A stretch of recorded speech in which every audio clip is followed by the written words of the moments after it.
So friends, what are we going to talk about today? Something easy, please. Easy. What's French for easy? I must make sure it's duly impressed on all concerned.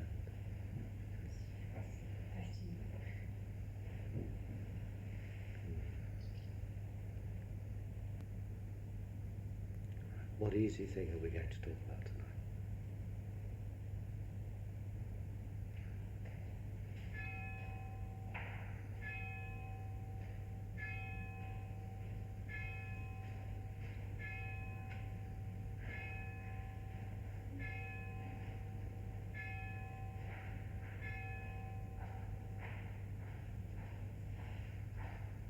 Oh, If when the Pandarus came before, there was a crisis, and there's a crisis in the world now, why aren't they here? where are they? Who are they? Yes, How do you know they're not?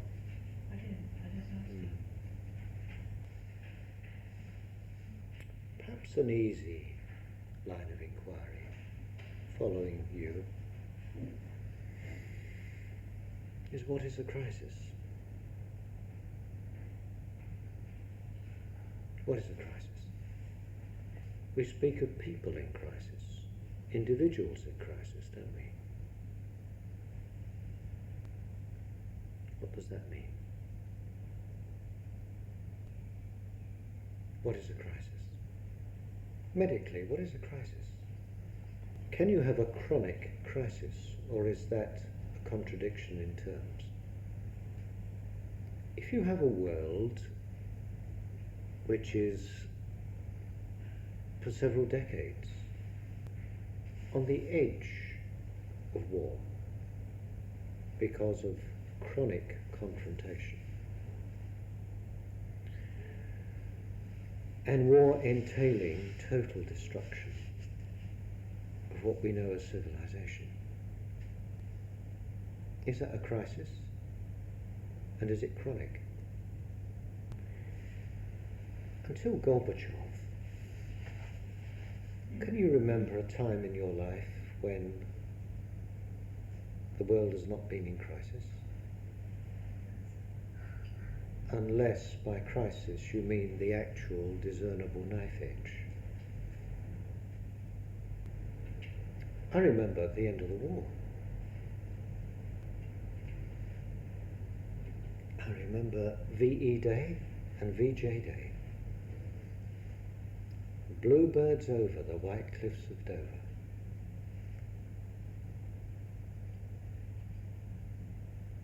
And all of a sudden, the critical condition is continuing, but the label has changed. So in 1946, about a year after the war, I'm being told,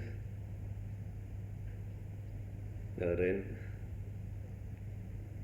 when you sight your rifle, you imagine you've got a dirty great Russian down the end of it. We thought it was over. Suddenly we got a dirty great Russian, or a dirty great somebody else. So what is a crisis?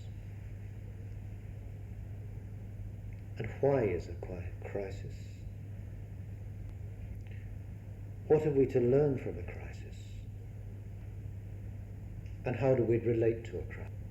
What has a crisis to say to us in terms of development?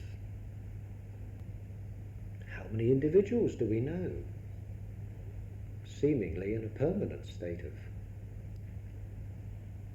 that disorientation that we call crisis? What does it mean? What is there to be learned? What can be done? And I suppose there is the larger issue. What is human development? What is creative experience? What is suffering? What is healing? But manifest life is surely a pattern of polarities. So we have also to ask, what is beauty? What is truth? What is salvation? Necessarily and functionally, perhaps we should also inquire, what is resurrection? Isn't it strange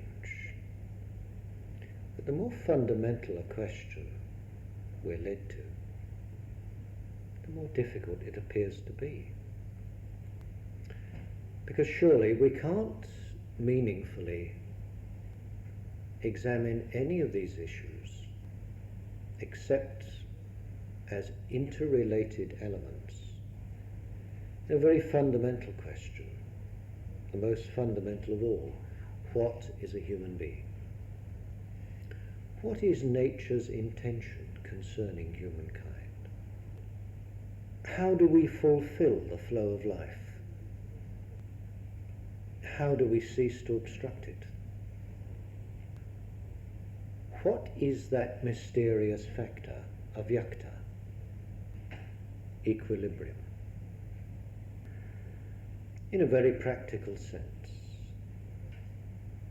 bearing in mind the convulsions of the world psyche and the scenario of which inevitably we are part, a vital question is not why are we disorientated or unperceiving or crippled in our vision, but how are we to gain release? What do we have to do? Is there anything to be done? Obviously, we need to be very serious in this inquiry. It's not a process of reflection for those seeking only a comfy consolation. Necessarily, it is for those who need to know. And inevitably, those who need to know are those whom nature has pressed and pressured and perplexed into seeking to find a resolution that must necessarily entail a new vista of human vision, a new energy in human experience, a new urgency for transformation. In short, the need to know that which is new. Not a specific newness in some direction, but merely that which is unceasingly, eternally new. There is, of course, a compensatory process inherent in nature. And in a sense, there is a price to be paid for needing to know. The price is a strange conundrum, because the essential question is, how do we let drop the problem? What is the problem? Why are we the problem? And how do we bring into being that resurgence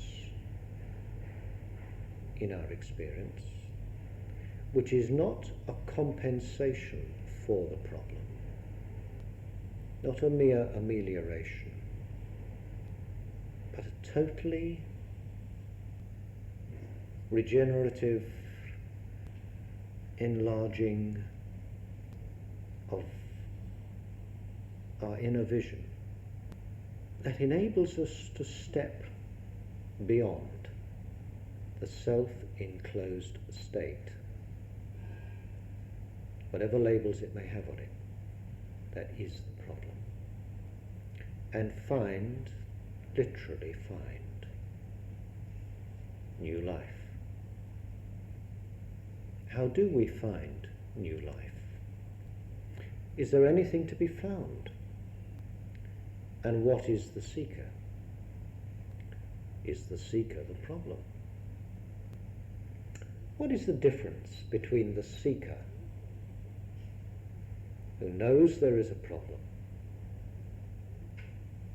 and the non-seeker, who conspicuously is the self-perpetuating, indefinite problem? Surely the seeker is still the problem. But the seeker has become sensitized. Sensitized not to something external, not to something purely subjective, but to a radiance in life that bridges the inner and the outer, that is both beyond dimensionality and yet suffusing dimensionality. A radiance that makes the seeker vulnerable, because the seeker is serious. The seeker is beginning to face facts, face experience, face life. So the seeker is in an extraordinary position, has in some degree shed the screening process of psychological armour and is more sensitive to the impact of experience, which is a price to be paid for responding to the demand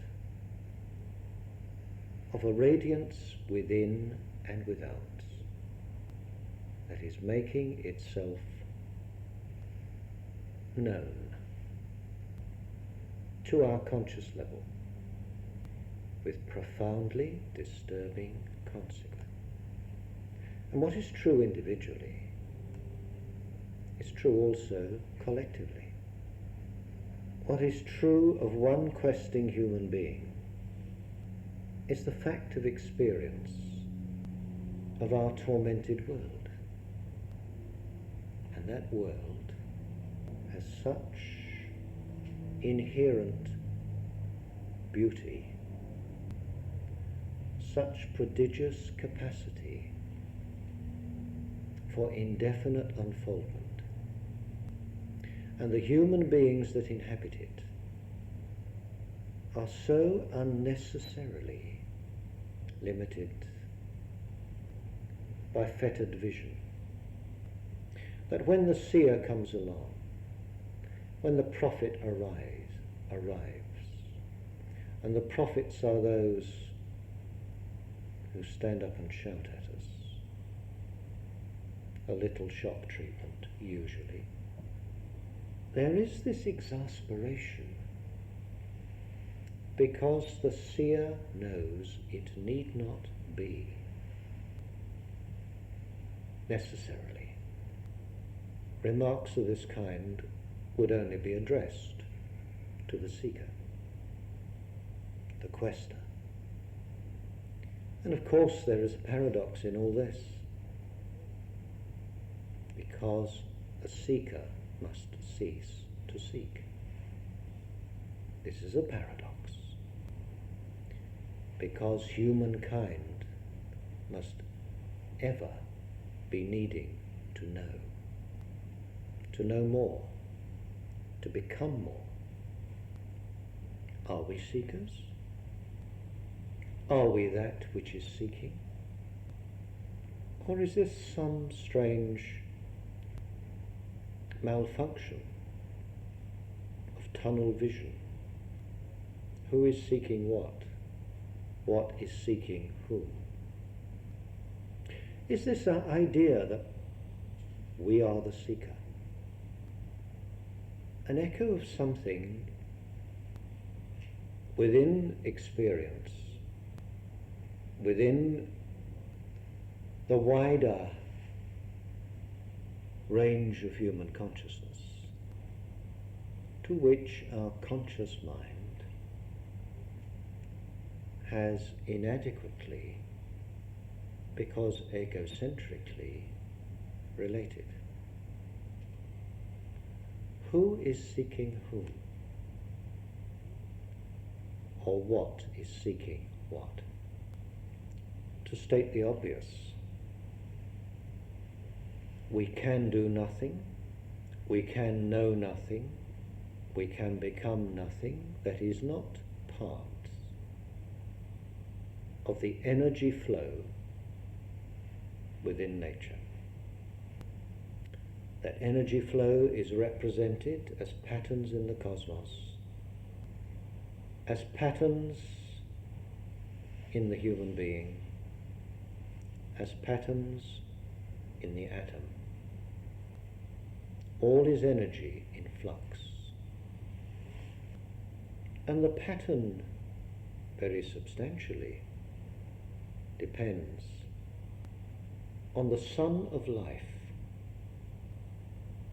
whose energy causes the earth to burgeon into fruitfulness and to attain to the human state, to attain beyond the human state, into the suprahuman condition, the liberated being, the Buddha.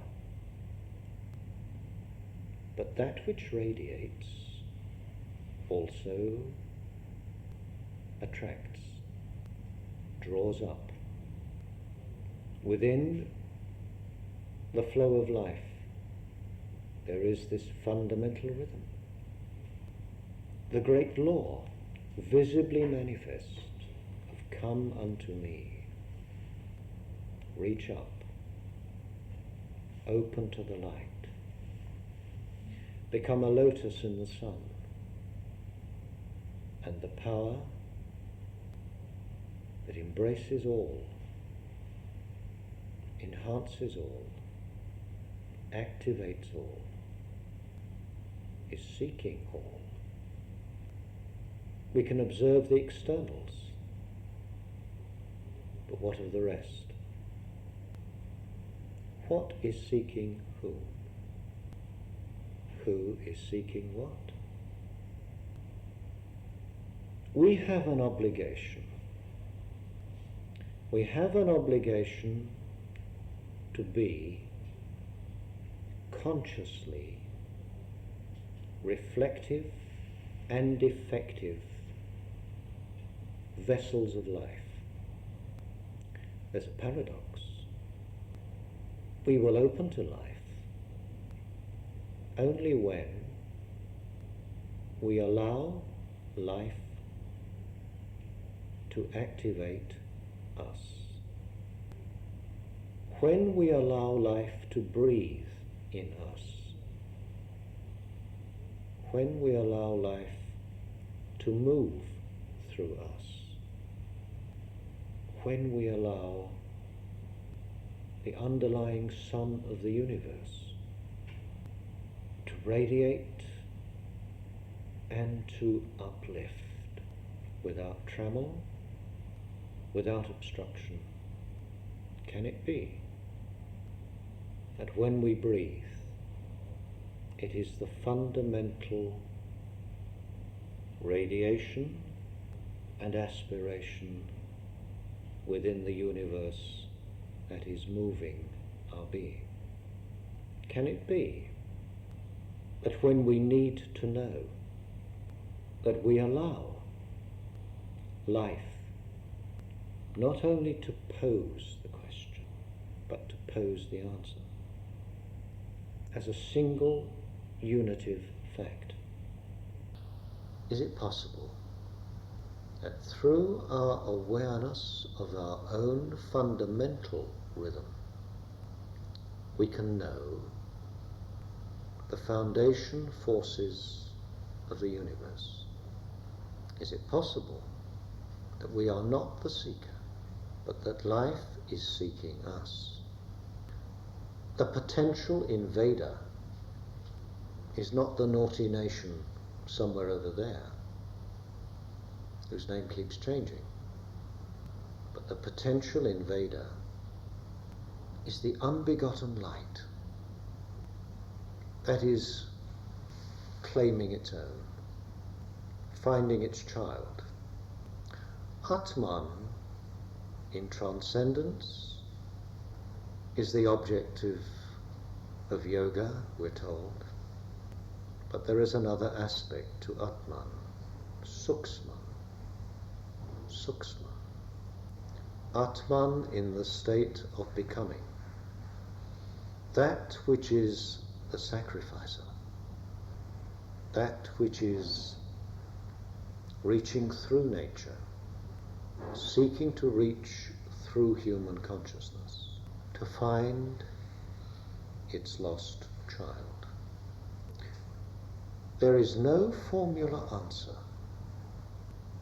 to the limitless range of human difficulty. There is no formula answer to the earth in crisis. There is no formula answer to humanity confused, demented, and seeking.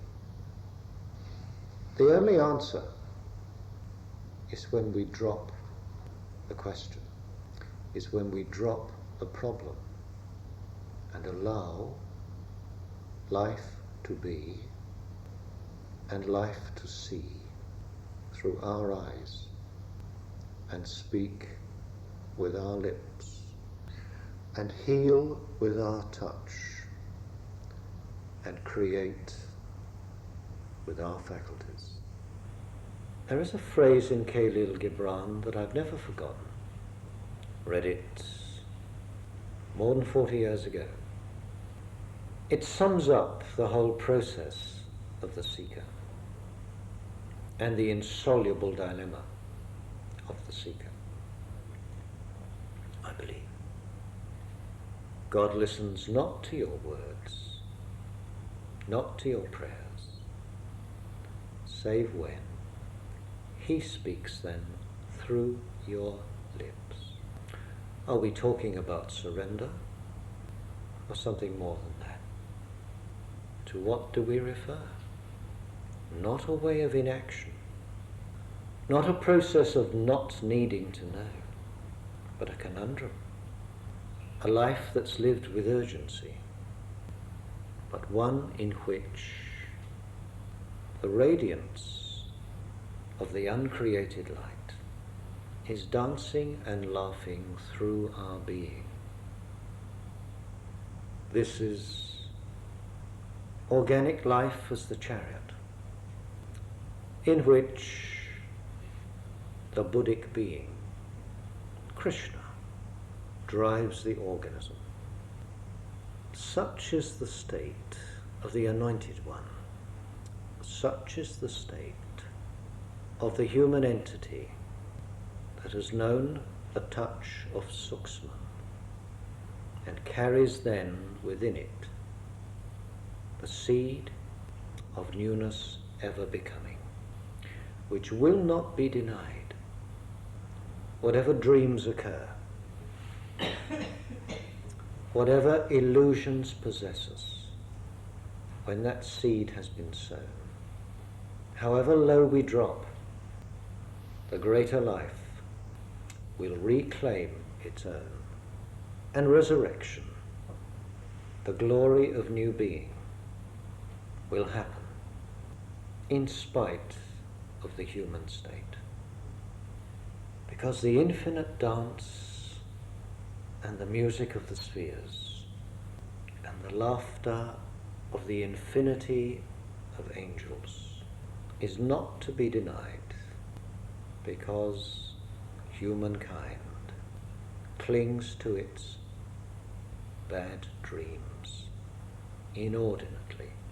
We will be shattered, we will be shaken, we will be dragged from our dreams. The Sun of Life is coming, because the Sun of Life is ever becoming. Why do we not awaken to it? Why do we not arise to greet the light? Why do we not stand up and become true human beings, sustained by the breath of infinity, upheld by the power of the earth, and enlightened by the benediction of the uncreated dawn?